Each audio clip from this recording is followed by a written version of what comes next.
আবারও একটি নতুন ভিডিও নিয়ে হাজির হয়েছি। আজকের বিষয়বস্তু হলো ফান্ডামেন্টাল অ্যানালিসিস কি। আজ আমরা শিখব ফান্ডামেন্টাল অ্যানালিসিস, যার মাধ্যমে আমরা আগে থেকেই বুঝে নিতে পারবো যে কোম্পানিটি ভবিষ্যতে ভালো পারফর্ম করবে কি করবে না। তো ভিডিওটি শেষ পর্যন্ত দেখতে থাকুন, এতে আপনার ইনভেস্টমেন্টের ধারণা পাল্টে দিতে পারে।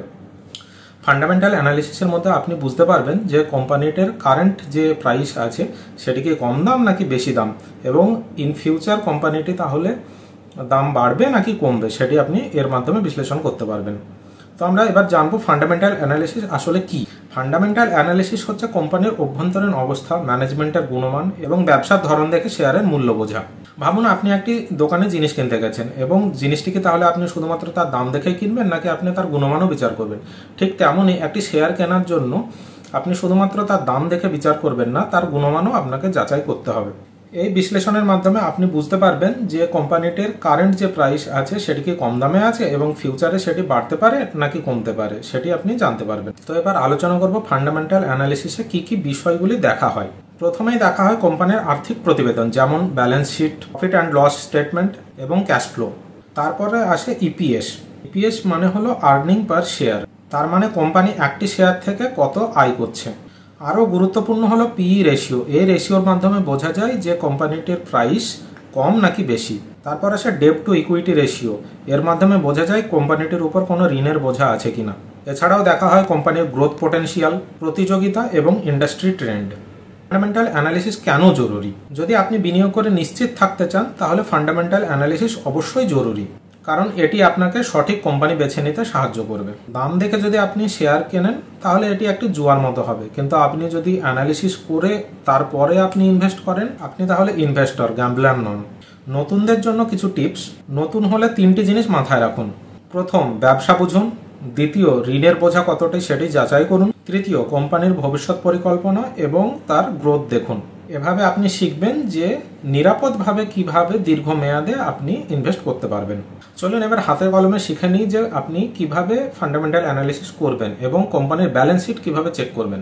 ব্যালেন্স শিট মানে হলো কোম্পানির নির্দিষ্ট সময় পর্যন্ত তার কতটুকু অ্যাসেট আছে, লায়াবিলিটি আছে এবং মালিকানা কেমন আছে আর একটি ছবি। উদাহরণস্বরূপ ধরুন এবিসিডি একটি কোম্পানি যার অ্যাসেট আছে 100 কোটি, টোটাল লায়াবিলিটি 40 কোটি, তাহলে মালিকানা বা শেয়ার হোল্ডার্সের ইকুইটি হচ্ছে 60 কোটি। এখানে একটি গুরুত্বপূর্ণ বিষয় আসে, সেটি হচ্ছে ডেট টু ইকুইটি রেশিও। যদি কোম্পানির ঋণ বেশি হয় তাহলে ভবিষ্যতে ঝুঁকি কিন্তু বাড়তে পারে। ধরুন একটি কোম্পানির ঋণ 30 কোটি টাকা আর ইকুইটি 60 কোটি, তাহলে ডেট টু ইকুইটি রেশিও হচ্ছে 0.5। তার মানে এটি একটি স্বাস্থ্যকর, এখানে ইনভেস্ট করা যেতে পারে। এভাবে আপনি ব্যালেন্স শিট দেখে বুঝতে পারবেন যে এটি আর্থিকভাবে কতটা মজবুত। তো এবার একটা ফান্ডামেন্টাল অ্যানালিসিসের রিয়েল এক্সাম্পল দেখে নেওয়া যাক। তো কিভাবে একটি কোম্পানির আমরা ব্যালেন্স শিট চেক করব। তো প্রথমে moneycontrol.com এ এলাম। এবার এখানে সার্চ করলাম, যে কোনো একটি কোম্পানির নাম সার্চ করতে পারেন। আমি সার্চ করছি টাটা মোটরস।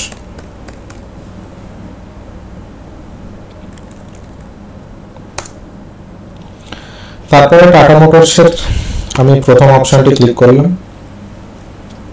এটি টাটা মোটরস লিমিটেডের একটি শেয়ার। আমি নিচে চলে এলাম।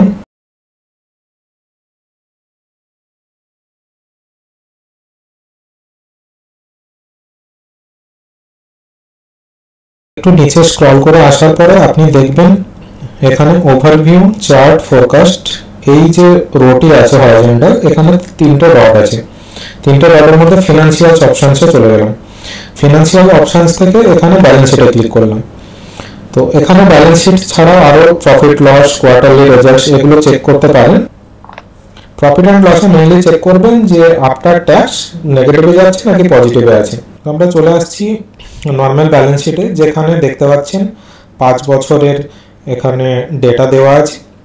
তো শেয়ার ক্যাপিটাল প্রথমে মার্চ 2021 ছিল 765 কোটি, যেটা 2025 হয়ে গেছে 3200 কোটি। তো এটি যদি এখানে দেখতে পাচ্ছেন যে একটা মানে অনেকটাই ইনক্রিজ হয়েছে। যদি এই ফান্ডটা শুধু গ্রোথের জন্য ইউজ করা হয় বা ডেট রিডিউস করার জন্য ইউজ করা হয় তাহলে অবশ্যই এটি ভালো, কিন্তু যদি এটি ডাইলুট করা হয় এক্সিস্টিং শেয়ার হোল্ডারের মধ্যে তাহলে পরে এটি খুব একটা গুড পয়েন্ট নয়। তো সেটি নিউজে দেখতে হবে। নেক্সট চলে আসছি রিজার্ভস অ্যান্ড সারপ্লাস। এখানে দেখতে পাচ্ছেন মার্চ 21-এ 54,480 ছিল, কিন্তু তারপরে 1,15,407 হয়েছে 2025-এ।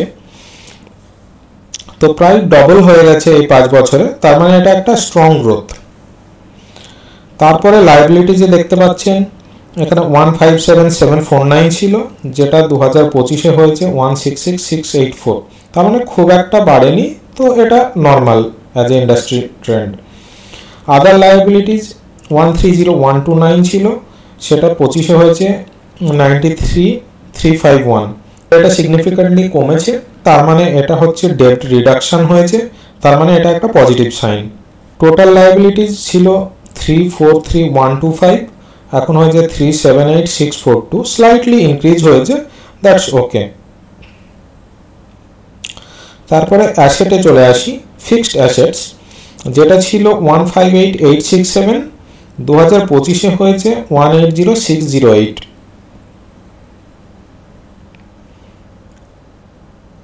তার মানে এটা একটা রাইজিং ট্রেন্ড, তার মানে কোম্পানি ইনভেস্ট করেছে তাদের ইনফ্রাস্ট্রাকচারের জন্য বা এক্সপ্যানশনের জন্য। কারেন্ট অ্যাসেট 146,887 ছিল, 2025-এ হয়েছে 160,326, স্লাইট ইনক্রিজ হয়েছে, তার মানে ইনক্রিজটা কনসিস্টেন্ট। আদার অ্যাসেটের মধ্যে যদি আসি, 37,370 ছিল, সেটা 37,709 হয়েছে, তার মানে স্লাইটলি ইনক্রিজ করেছে। সিমিলারলি দেখতে পাচ্ছেন যে টোটাল অ্যাসেটসে 34,3125 ছিল, যেটা 37,8,642 হয়েছে, এটাও একটু স্লাইটলি ইনক্রিজ করেছে। তো এটা থেকে ওভারঅল যেটা বোঝা গেল যে রিজার্ভস খুবই স্ট্রং গ্রোথ, তার মানে প্রফিটেবিলিটি আছে। ডেট রিডিউস হয়েছে, এটা খুবই ভালো পয়েন্ট। অ্যাসেটের গ্রোথ ফিক্সড এবং current asset both good. Liquidity stable current asset versus liability, তার মানে ওভারঅল যদি আমি বলি তাহলে এটা moderately positive for long investment. ভিডিওটা যদি ভালো লেগে থাকে তাহলে লাইক করবেন, শেয়ার করবেন, এবং এখনও যদি জিরোধাতে অ্যাকাউন্ট না খুলে থাকেন তাহলে আমার দেওয়া নিচের লিঙ্কে জিরোধাতে ফ্রিতে অ্যাকাউন্ট খুলতে পারেন।